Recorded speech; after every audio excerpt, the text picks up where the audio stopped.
Memang yang menarik kita, 2024 ini bukan hanya kontestasi antar para capres, tapi juga kontestasi antar para kingmaker.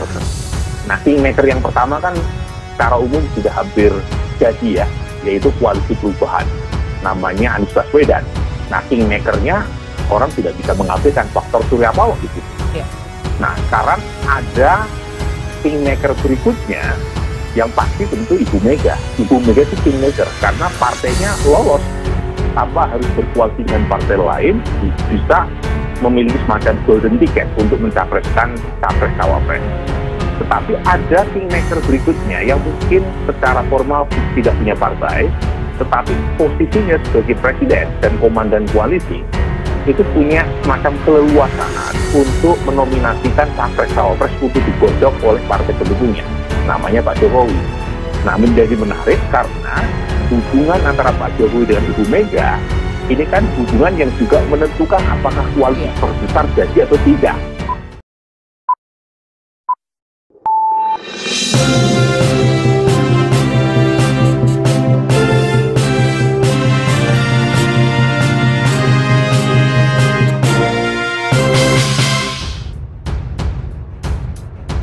Kira-kira nanti PDIP ini akan jadi kawan atau akan jadi lawan nih dari koalisi besar ini?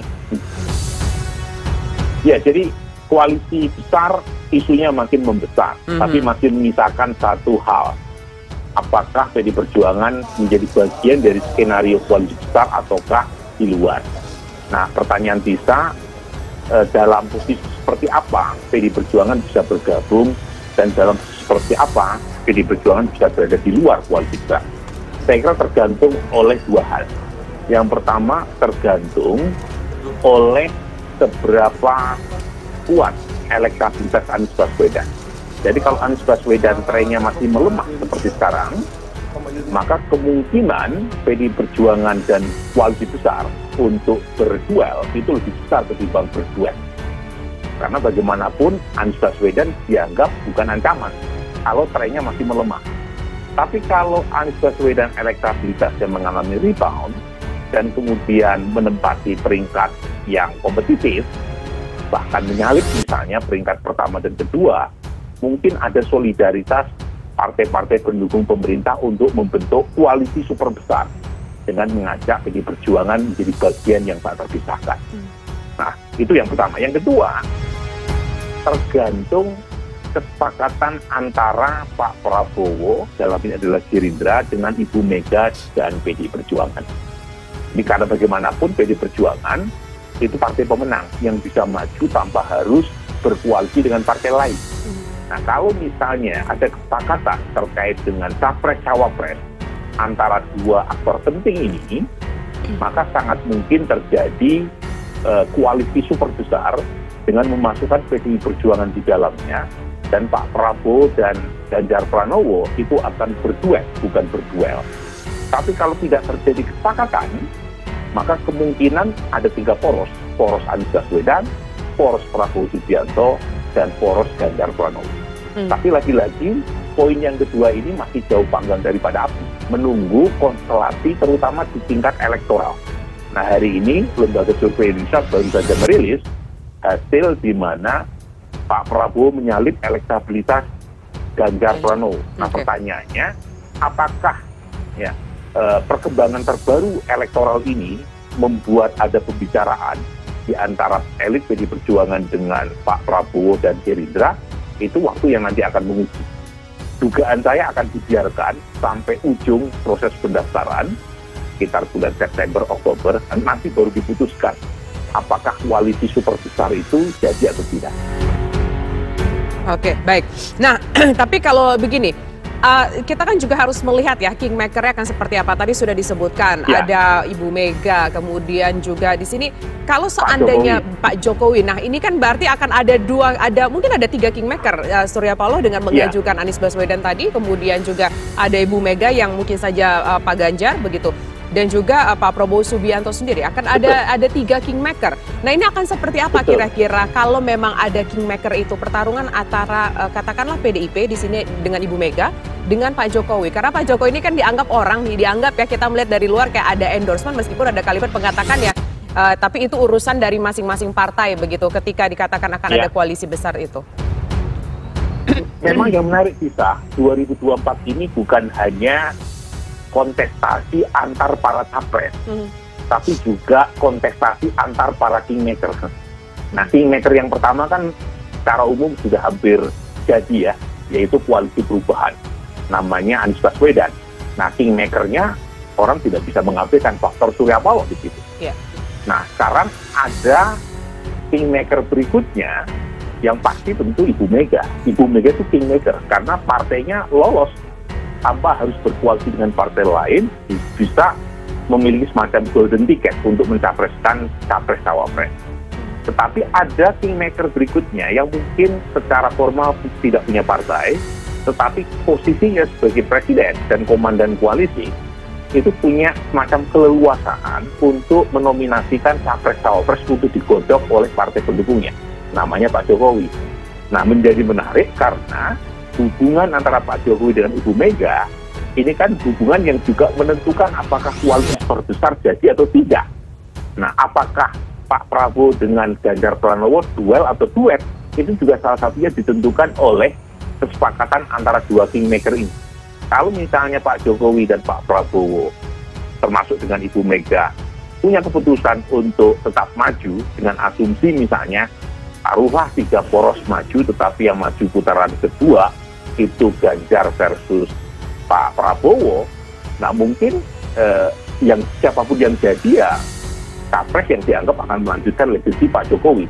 Tetapi kalau misalnya ternyata yang potensial maju putaran kedua itu satunya Anies Baswedan, mungkin juga akan jadi bahan pembicaraan untuk lebih mematangkan siapa yang harus ngalah sebagai cawapres. Oke, nah kita coba tanyakan dulu ke perwakilan dari katakanlah leadernya dari koalisi besar atau koalisi kebangsaan ini. Ada Bang Riza. Bang Riza, adakah rencana perbincangan atau mungkin sudah pernah dibincangkan, sudah pernah disonding ke PDIP untuk berbicara soal koalisi besar ini meskipun nih koalisi besar sama PDIP sama-sama kuat?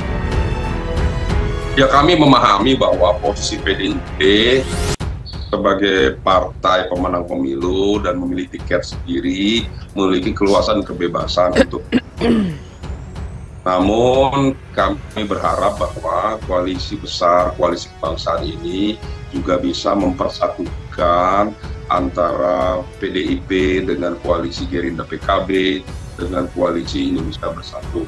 Saya kira kalau ini yang bisa terbentuk adalah satu koalisi yang tidak hanya menjadi koalisi kebangsaan, tapi menjadi koalisi kebangsaan Indonesia yang kita banggakan ke depan. Itulah harapan kami.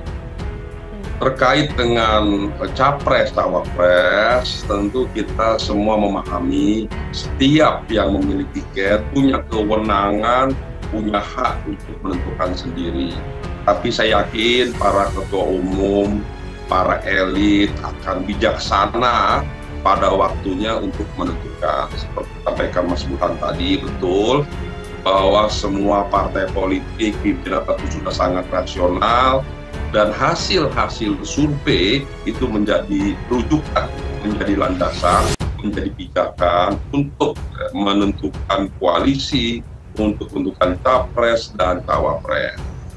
Dan juga harus perhatikan, kebetulan ketua umum kami termasuk ketua umum yang senior di antara ketua umum yang lain bersama dengan Ibu Megawati. Kemudian juga kebetulan Bapak Prabowo, mohon maaf, memiliki kelebihan-kelebihan, tidak bermaksud melebihkan di antara yang lain, antara bibit bobot bebetnya, mempunyai visi, ketegasan, keberanian, kebijaksanaan, kenegarawan, dan semuanya merah putih, NKRI-nya tidak hanya wacana tapi sudah terbukti. Jadi beliau menurut saya satu sosok capres yang sangat baik, ideal, terlebih sekarang setelah 2014-2019, sekarang memasuki 2024, kita berharap tidak ada lagi polarisasi dan dibutuhkan tokoh presiden ke depan yang dapat mempersatukan. Bapak Prabowo punya kelebihan lain, yaitu sosok pemimpin yang saya kira dapat diterima oleh semua partai, oleh semua kelompok, oleh semua agama, etnis Nusantara ini. Bahkan juga insya Allah Pak Prabowo juga bisa menjadi pemimpin yang saya kira dapat mempersatukan semua dari semua kelompok, termasuk kelompok koalisi perubahan. Saya kira ini juga yang harus dipertimbangkan oleh kita semua. Saya tidak ingin memaksakan bahwa Pak Prabowo adalah yang terbaik, tapi saya kira kita semua, Mas Burhan juga mengerti, para pengamat, para ahli cendekiawan, kita harus bijak ya untuk kepentingan ke depan, tidak egois dengan kepentingan sektoral, kepentingan internal partai masing-masing.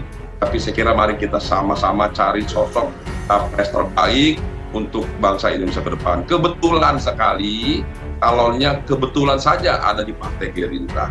Kalau saya kira ada calon yang terbaik ada di partai lain, saya kira Bapak Prabowo akan mendukung.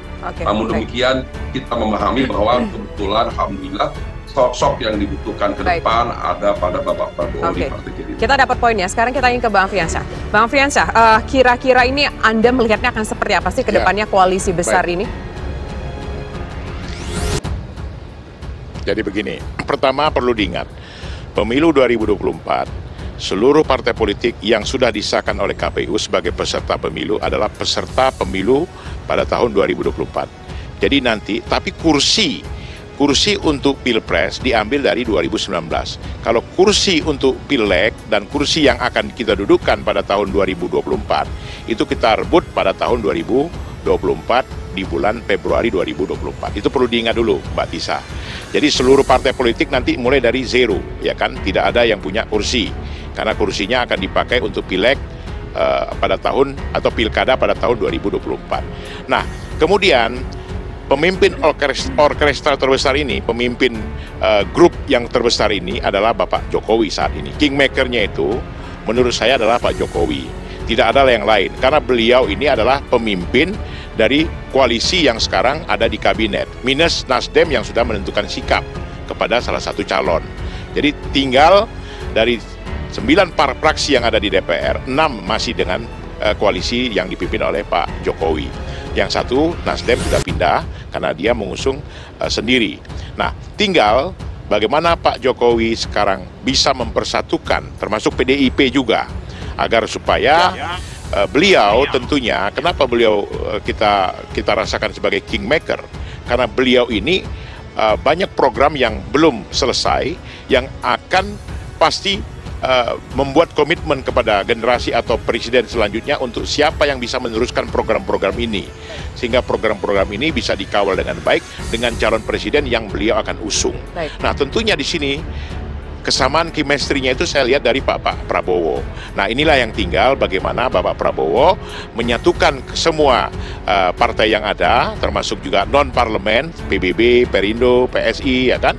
Ini memang harus disatukan, dan sehingga beliau bisa memimpin dengan baik. Nah, tinggal siapa calon wakil presidennya. Bapak Prabowo juga harus melihat siapa calon wakil presidennya yang pas, karena memang beliau harus bertarung dengan salah satu calon yang dianggap sekarang ini sudah kuat, dalam artian sudah punya koalisi yang sudah betul-betul bisa maju, ya kan? Nah, ini yang harus diperhatikan oleh Bapak Prabowo juga kepada Bapak Jokowi. Jadi harapan-harapan kita, siapapun yang terpilih nanti tentunya pada tahun 2024 ini bisa melanjutkan perjuangan yang dilanjutkan oleh Bapak Jokowi.